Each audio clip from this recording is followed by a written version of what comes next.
Hello दोस्तों, आप सभी का हमारे यूट्यूब चैनल एजुकेशन वैल्यू में स्वागत है। अब आज हम प्रोटीन का क्वेश्चन देखेंगे।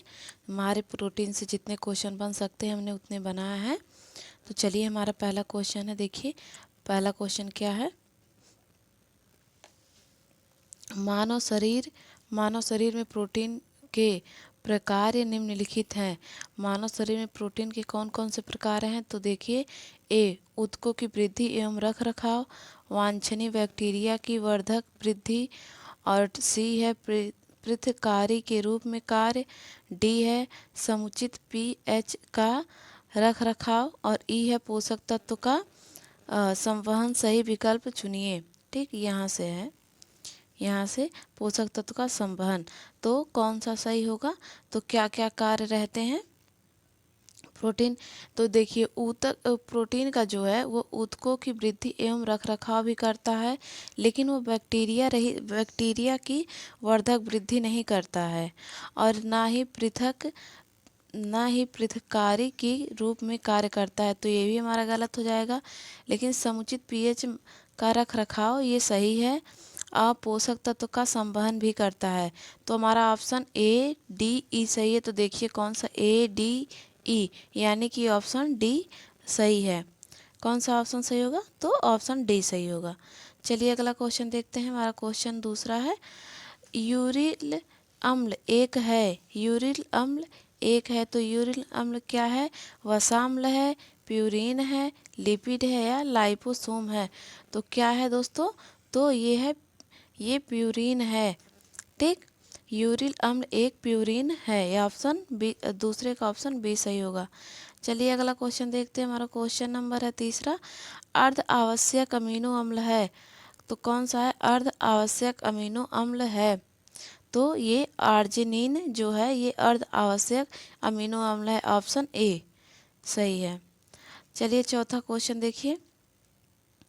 डोपामाइन निम्नलिखित में से किस अमीनो अम्ल द्वारा संश्लेषित की जाती है? डोपामाइन जो है वो किस अमीनो अम्ल के द्वारा संश्लेषित की जाती है?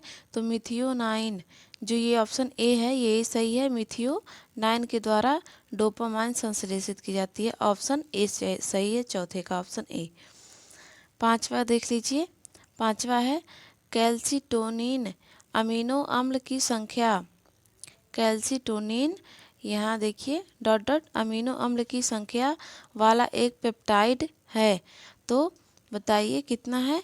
तो ये 8 अमीनो अम्ल की संख्या वाला एक पेप्टाइड है। तो ऑप्शन ए सही होगा, पांचवे का ऑप्शन ए। अगला क्वेश्चन देखिए। अगला क्वेश्चन है प्रोलाइन यह एक आवश्यक अमीनो अम्ल है। प्रोलाइन यह एक आवश्यक अमीनो अम्ल है। तो कैसा अमीनो अम्ल है? असंगत अमीनो अम्ल है, यानी कि छठे का ऑप्शन ए सही होगा। चलिए, और 7वां नंबर क्वेश्चन देखेंगे। 7वां नंबर क्वेश्चन देखिए क्या है। गर्भावस्था के दौरान संश्लेषित कुल प्रोटीन है। गर्भावस्था के दौरान कितना ग्राम प्रोटीन हमें लेना चाहिए? गर्भावस्था में तो कितना आवश्यक होता है? तो 7 ग्राम। ऑप्शन बी 7 ग्राम गर्भावस्था के दौरान, यानी गर्भवती महिला को 7 ग्राम प्रोटीन दी जानी चाहिए। चलिए, 8वां नंबर क्वेश्चन देखेंगे। ये कथन निष्कर्ष से है। अभिकथन क्या है? एक क्वासियोरकर बालक में निचले अंगों में सूजन हो जाता है। कारण क्या है? वृक्क सोडियम को बाहर निकालने में असमर्थ रहती है, अतः जल पुनः संकलित होता जाता है। तो देखिए, कूट कौन सा सही होगा हमारा? तो कूट कौन सा सही होगा? ए सही होगा। तो ये असत्य है, ए जो है हमारा असत्य है, परंतु जो ये कारण है ये सत्य है। तो कौन सा? देखिए, हाँ, ए असत्य है परंतु कारण सत्य है। तो ऑप्शन ए सही होगा, 8वें का ऑप्शन ए सही होगा। चलिए, 9वां देखिए। न्यूक्लिक अम्ल न्यूक्लियोटाइड के हैं। न्यूक्लिक अम्ल न्यूक्लियोटाइड के अम्ल हैं। तो कौन से हो गए? अंतःरूपी, बाह्यरूपी, या बहुलक? इनमें से कोई नहीं। तो क्या होगा? तो ये बहुलक जो है ये सही होगा, ऑप्शन सी, 9वें का ऑप्शन सी सही होगा। 10 नंबर क्वेश्चन देखेंगे हम। जेल्डाले विधि द्वारा प्रोटीन के निर्धारण के लिए सही क्रम है। जेल्डाले विधि द्वारा प्रोटीन के लिए सही क्रम, कौन सा सही क्रम होगा, तो हमें इसमें सही क्रम से लगाना है। ठीक, तो देखिए पहला होगा, पहला नमूने को सुखाना व तौलना, आसवन करना, H2 SO4 के साथ पाचन, टाइट्रेन ट्रेस कूट में करना है। ठीक, तो पहले हम नमूने को सुखाएंगे और तौल लेंगे। तो देखिए ये पहला हो जाएगा, पहला हो जाएगा। उसके बाद क्या करेंगे, उसके बाद टाइट्रेशन करेंगे, टाइट्रेशन करेंगे, तो ये हो जाएगा चौथा। उसके बाद क्या करेंगे, उसके बाद H2SO4 के साथ पाचन कराएंगे, फिर यानी कि कौन सा होगा, तीसरा हो जाएगा तीसरा। तो देखिए पहला यानी कि पहला है, चौथा है, तीसरा, दूसरा, यानी ऑप्शन ए सही होगा। 10 का ऑप्शन ए। अगला क्वेश्चन देखते हैं, 11 नंबर क्वेश्चन है, अल्पता रोग लक्षण पोषण के साथ मिलाइए, सूची 1 से सूची 2 मिलाना है। तो देखिए जो प्लाग्रा है यह नियासिन से होता है, किससे होता है, नियासिन। तो ए का दूसरे से मिलाना है। तो देखिए दूसरा इसमें है, दूसरा इसमें है। ठीक, तो इसमें तीसरा दिया है, इसमें तीसरा, तो इसको काट देते हैं। अब हम बी और सी में मिलाएंगे। बेरी बेरी किससे होता है, तो बेरी बेरी किससे होता है, तो थायमीन। ठीक, बेरी बेरी जो है थायमीन से होता है। तो ये देखिए इसमें आ, कौन सा, हाँ ये देखिए इसमें पहला दिया है, पहला है बेरी बेरी से पहला, यानी लोहा तो होगा नहीं, इसको काट देंगे, यानी ऑप्शन तो हमारा ए सी सही हो जाएगा। क्योंकि देखिए पेलाग्रा जो है ये नियासिन से होता है, बेरी बेरी थायमीन से होता है, और ये है कोयलोनेकिया जो है वो लोहा से होगा, और जीरो पैथलमिया ये रेटिना से संबंधित है, यानी विटामिन ए से। ठीक, तो हमारा ऑप्शन सी सही हो जाएगा। कौन सा ऑप्शन सही होगा दोस्तों, तो हमारा ऑप्शन सी सही होगा। चलिए अगला क्वेश्चन देखते हैं, ये हमारा क्वेश्चन नंबर है 12। वृद्धि का अभाव, चिड़चिड़ापन, त्वचा परिवर्तन और बालों में परिवर्तन, यह सारे इसके लक्षण हैं। ये सब किसके लक्षण हैं, तो बताइए। ये पीईएम की कमी होता है, फ्लोरोसिस की कमी होता है, क्वाशियोरकर या सूखा रोग, ये किसके कारण होता है, तो ये क्वाशियोरकर के कारण ही होता है। ठीक, ऑप्शन सी।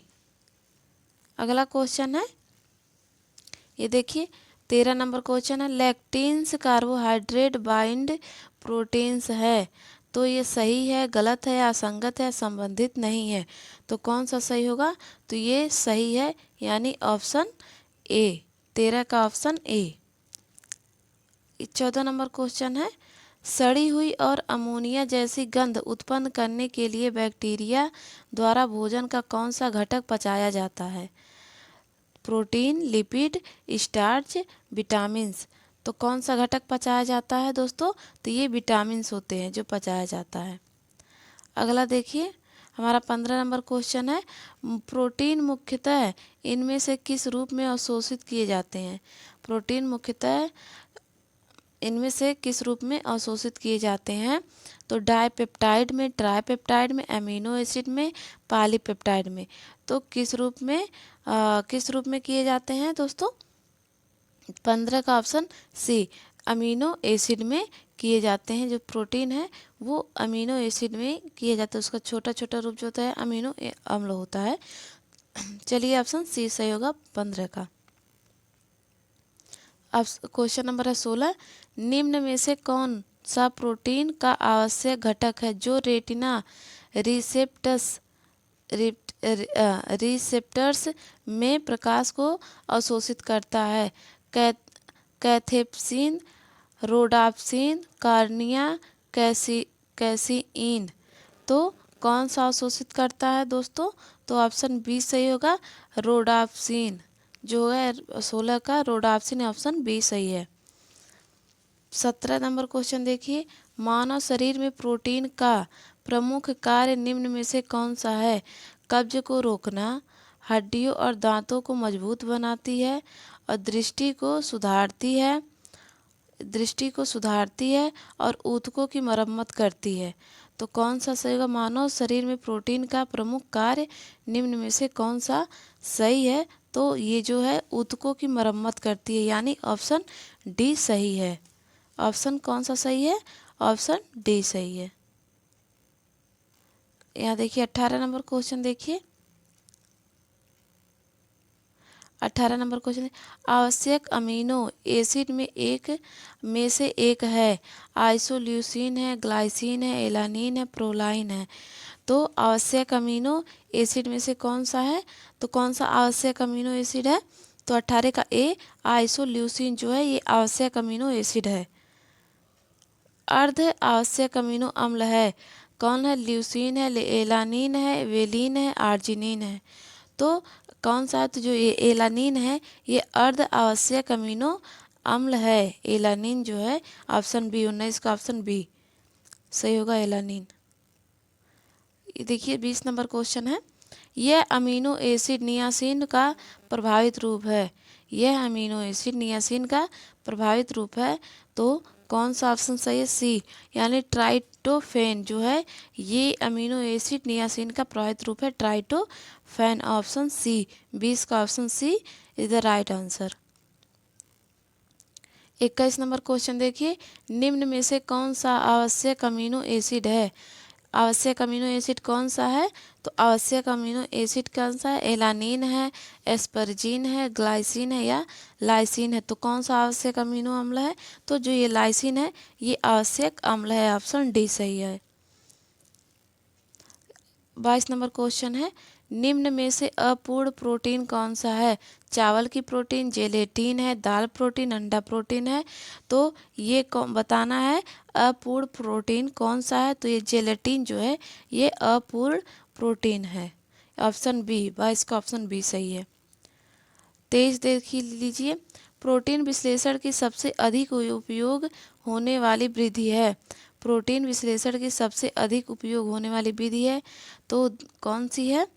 ये देखिए, जेल्डाल विधि, फिनोल सल्फ्यूरिक एसिड विधि, सैकेस्लेट विधि, उपरोक्त में से कोई नहीं। तो कौन सी विधि सही होगी? तो ए ऑप्शन सही है। कौन सा है? जेल्डाल विधि। ये जो जेल्डाल विधि है ये प्रोटीन विश्लेषण की सबसे अधिक उपयोग होने वाली विधि है, ऑप्शन ए सही है, 23 का ऑप्शन ए। 24 का देख लीजिए, शरीर के टिश्यू में पानी के जमा होने को कहते हैं। प्लाग्रा कहते हैं, स्कर्वी कहते हैं, ओडिमा कहते हैं, ऑस्टियोमलेशिया कहते हैं। तो टिश्यू, शरीर के टिश्यू में जब पानी जमा हो जाता है तो उसको क्या कहते हैं दोस्तों? तो उसे ओडिमा कहते हैं। ये पैर में जो है पानी भर जाता है, और 24 का ऑप्शन सी सही होगा। ये देखिए 25 नंबर क्वेश्चन है, प्रोटीन में कितने प्रतिशत लगभग नाइट्रोजन होता है? प्रोटीन में नाइट्रोजन की प्रतिशत कितनी होती है? तो 16% जो है ये नाइट्रोजन होता है प्रोटीन में। देखिए 26 नंबर क्वेश्चन है कि डॉट डॉट की कमी से वृद्धि में अवरोध एवं ग्लूकोज, वसा तथा प्रोटीन के चयापचय में बाधा उत्पन्न होती है। क्रोमियम, सिल्वर, फ्लोरिस, कोबाल्ट की कमी से अवरोध ग्लूकोज तथा प्रोटीन के चयापचय में बाधा। तो किसकी कमी से? किसकी कमी से बाधा उत्पन्न होती है? तो क्रोमियम की कमी से। तो 26 का ऑप्शन ए सही ऑप्शन है। 27 देख लीजिए, गेहूं में पाए जाने वाले प्रोटीन हैं। गेहूं में कौन सा प्रोटीन पाया जाता है? तो गेहूं में बताइए दोस्तों, एल्बुमिन पाया जाता है, नियासिन पाया जाता है, ग्लूटीन पाया जाता है, या इनमें से कोई नहीं पाया जाता है? तो आप सभी को पता है कि ग्लूटीन पाया जाता है। अगला क्वेश्चन देखेंगे हम, 28 नंबर क्वेश्चन देखेंगे, प्रोटीन में नाइट्रोजन का प्रतिशत होता है। प्रोटीन में नाइट्रोजन का प्रतिशत होता है, कितना होता है? देखिए उधर हमें क्या बताया था? 16% होता है। तो 16% होता है, लेकिन अब ये ऑप्शन आप देखेंगे 4 से 7%। अगर इस तरह देता है तो हमें कैसा लगाना पड़ेगा? और 14 से 20%, और अगला सी ऑप्शन क्या है? 20 से 25%, और 26 से 28%। तो हमें क्या लगाना होगा दोस्तों? तो हमारा ऑप्शन सही होगा बी, 14 से 20% जो है ये प्रोटीन में नाइट्रोजन का प्रतिशत होता है। अगर अगर ऑप्शन में जैसे 15%, 13%, 14% और 16% दिया रहे तो वो 16% ही सही होगा। ठीक है। देखेंगे 29 नंबर क्वेश्चन। प्रोटीन की कमी से बच्चों में यह रोग दिखाई देता है। प्रोटीन की कमी से बच्चों में कौन सा रोग होता है? तो क्वाशियोरकर रोग होता है। कौन सा रोग होता है? क्वाशियोरकर होता है। ऑप्शन बी सही होगा। 30 नंबर देखेंगे, कथन निष्कर्ष से है। अब अभिकथन क्या है? प्रोटीन की मात्रा में विश्लेषण के लिए मैक्रोजेल्डाल विधि में उपयोग में ली जाती है। अब देखेंगे कारण क्या है? सल्फर के प्रतिशत का मापन करके प्रोटीन की मात्रा की परिगणना की जाती है। तो हमारा कौन सा ऑप्शन सही होगा? तो ये देखिए, इसमें ये जो है अभी कथन जो है ये सही है, लेकिन कारण जो है वो गलत है। तो कौन सा ऑप्शन सही होगा? यानी ए सही है, आर गलत है। ऑप्शन सी 30 का ऑप्शन सी। ये भी है, 31 का भी है। तो ये देखिए, अनिवार्य एक कथन है, अनिवार्य समझने वाले कुछ अमीनो अम्ल आहार में प्रोटीन से प्राप्त होती है। ये तो सही है। क्यों? देखिए आर है, कारण है क्योंकि वो मानव देह में संश्लेषित नहीं होती है। ये तो दोनों सही है। तो देखिए दोनों कौन सा सही होगा? ऑप्शन डी है, ए और आर दोनों सत्य है, यानी 31 का ऑप्शन डी सही है। 32 देखेंगे, 32 का कौन सा ऑप्शन सही होगा? 32 का देखिए क्वेश्चन। निम्न खाद्य पदार्थों को प्रति 100 ग्राम खाद्य पदार्थ से प्राप्त होने वाली प्रोटीन की मात्रा के आधार पर बढ़ते हुए क्रम में लगाएं। तो यहाँ बढ़ते हुए क्रम में लगाना है। तो देखिए पहले जो ये भैंस का, पहले हम देखेंगे ये मुर्गी का अंडा है, बादाम है, सफ़ेद डबल रोटी है, राजमा है, भैंस का दूध है। तो पहले क्या होगा? भैंस का दूध है। 100 ग्राम खाद्य पदार्थ से प्राप्त होने वाली प्रोटीन, तो सबसे ज़्यादा प्रोटीन अगर देखा जाए तो भैंस के दूध से होगा। तो किस में लगाना? नहीं सॉरी, कम होगा, क्योंकि यहाँ बढ़ते हुए क्रम में लगाना है। कम होगा। उसके बाद किस में होगा? उसके बाद सफ़ेद डबल रोटी में पहले 5, फिर 3, फिर किस में होगा? फिर मुर्गी के अंडे में होगा, यानी कि 1, उसके बाद बादाम 2, उसके बाद राजमा 4। तो हमारा ऑप्शन कौन सा मिलेगा इसे? 5, 3, 1, 2, 4, यानी ऑप्शन सी सही होगा। 32 का ऑप्शन सी। अगला क्वेश्चन देखेंगे 33। प्रोटीन की घटती हुई मात्रा के क्रम में निम्नलिखित खाद्य पदार्थ को व्यवस्थित कीजिए। इसमें भी हमें व्यवस्थित करना है। तो व्यवस्थित करेंगे, डबल रोटी है, चीज है, उसी को पनीर कहते हैं, मक्खन है, उबला हुआ अंडा है। इसको हमें क्या करना है? व्यवस्थित करना है। ठीक। तो पहले क्या करेंगे? उबला हुआ अंडा, यानी कि 4। तो देखिए पहले में 4 कौन है? ये भी गलत हो गया, ये भी गलत हो गया, ये भी गलत हो गया, यानी कि ऑप्शन डी, यानी कि ऑप्शन डी हमारा सही होगा, क्योंकि पहले 4 है, फिर 2 है, फिर पहला डबल रोटी रहेगा, फिर तीसरा मक्खन रहेगा। इसमें प्रोटीन की घटती हुई, यानी सबसे ज़्यादा किस में? उबला हुए अंडे में प्रोटीन पाया जाता है। उसके बाद डबल रोटी में प्रोटीन पाया जाता नहीं, उसके बाद चीज़ पनीर में प्रोटीन पाया जाता है, उसके बाद डबल रोटी में पाया जाता है, और सबसे कम किस में? मक्खन में पाया जाता है। तो ऑप्शन डी सही होगा, क्योंकि यहाँ घटते हुए क्रम में कहा है। 34 नंबर क्वेश्चन देखिए। आवश्यक वसा अम्लों में शामिल है। आवश्यक वसा अम्लों में शामिल है तो कौन सा? स्टीरिक अम्ल और ओलिक अम्ल। बी है ओलिक अम्ल और लिनोलिक अम्ल। और सी है पाल्मिटिक अम्ल और लिनोलेनिक अम्ल। और डी है लिनोलिक अम्ल और लिनोलेनिक अम्ल। तो आवश्यक वसा अम्लों में शामिल है तो कौन सा शामिल है? तो लिनोलिक अम्ल और लिनोलेनिक अम्ल जो है, यही ऑप्शन हमारा डी सही होगा। ऑप्शन हमारा डी सही होगा। और देखेंगे 35 नंबर क्वेश्चन। धात्री माता 0 से 6 माह के लिए प्रोटीन की प्रस्तावित मात्रा ICMR 2010 के 2010 में कितना निर्धारित किया गया है, तो कितना निर्धारित किया है क्वेश्चन नंबर 35 का, तो 75 ग्राम प्रतिदिन देना चाहिए। धात्री माता यानी कि जो महिला बच्चे को दूध पिलाती है उसके लिए प्रोटीन की प्रस्तावित मात्रा कितना निर्धारित किया है, वो भी ICMR 2010 के तहत, तो 75 ग्राम प्रतिदिन। धात्री माता उसी को कहते हैं जो बच्चे को स्तनपान कराती है। 35 का ऑप्शन डी। अब हम देखेंगे अगला क्वेश्चन कौन सा है। 36 नंबर क्वेश्चन देखिए, प्राकृतिक बहुलक है। प्राकृतिक बहुलक कौन सा है? विटामिन है, खनिज है, वसा है, प्रोटीन है। तो प्राकृतिक बहुलक क्या है? तो प्रोटीन जो है ये प्राकृतिक बहुलक है। अगला क्वेश्चन देखिए, क्वेश्चन नंबर है 37। अमीनो अम्ल जिसका संश्लेषण शरीर नहीं कर सकता है अमीनो अम्ल कहलाता है। आवश्यक अमीनो अम्ल कहलाता है, या गैर आवश्यक, या आंशिक, या साधारण। तो जिसका संश्लेषण शरीर नहीं कर सकता है उसे क्या कहते हैं? उसे हम आवश्यक अम्ल कहते हैं। और जो हमारे शरीर के अंदर उत्पन्न होता है जो अमीनो, उसे हम गैर आवश्यक अमीनो अम्ल कहते हैं। तो हमारा ऑप्शन 37 का ऑप्शन बी सही हो जाएगा, आवश्यक अमीनो अम्ल। ये देखिए 38 नंबर क्वेश्चन है, प्रोटीन की घटती हुई मात्रा के क्रम निम्नलिखित खाद्य पदार्थ को व्यवस्थित कीजिए। देखिए घटते हुए प्रोटीन की घटती हुई मात्रा का क्रम हमें लगाना है। तो सीरम पेरिटीन स्तर में गिरावट, अस्थिमज्जा स्टेनेबुल आयरन का घटना, हीमोग्लोबिन स्तर में गिरावट, शरीर में आरक्षित लौह भंडार का निषेचन। तो कौन सा ऑप्शन सही हो जाएगा? ऑप्शन 38 का कौन सा सही होगा? तो सबसे कम सबसे कम किसमें प्रोटीन होता है?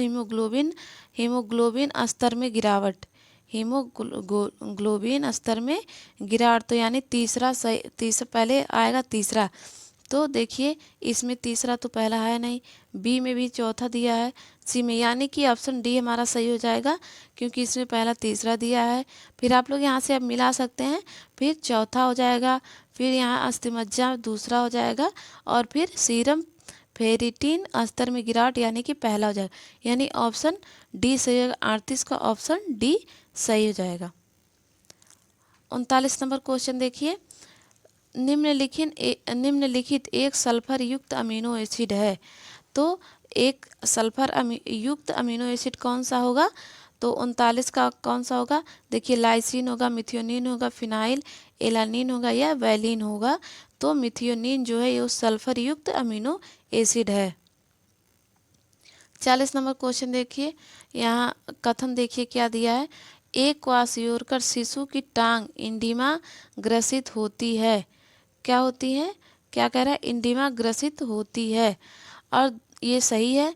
और देखिए दूसरा कारण क्या है? गुर्दे सोडियम उत्सर्जन करने में सक्षम नहीं होते हैं, जिसके फलस्वरूप शरीर में पानी इकट्ठा हो जाता है। हमारा ऑप्शन ए कथन सही है, कारण भी सही है।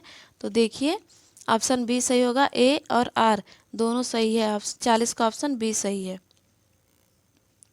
41 नंबर क्वेश्चन है, प्रोटीन की घटती हुई मात्रा के क्रम में निम्नलिखित खाद्य पदार्थ को व्यवस्थित करना है। सूजी, मूंग दाल, हरी मटर, शकरकंद। ठीक, तो कौन सा होगा? तो पहले क्या आएगा? पहले मूंग दाल आएगा।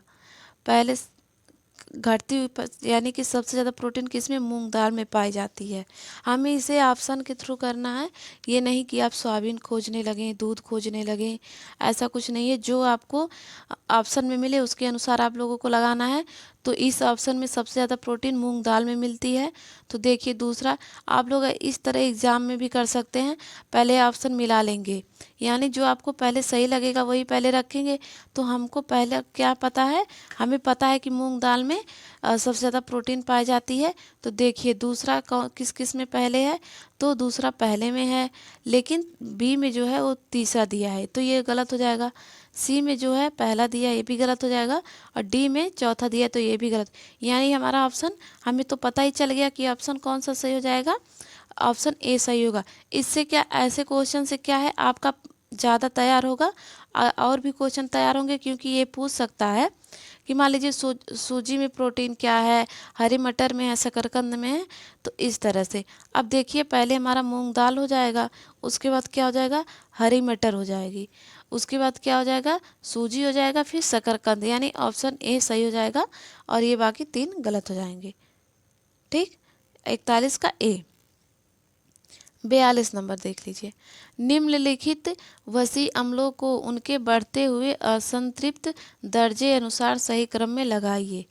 इसमें क्या करना है, सही क्रम में लगाना है। लिनोलिक एसिड, लिनोलेनिक एसिड है, इकोसैपेंटैनिक एसिड है, ओलिक एसिड है और एरेकडानिक एसिड है। इसे हमें कूट में लगाना है।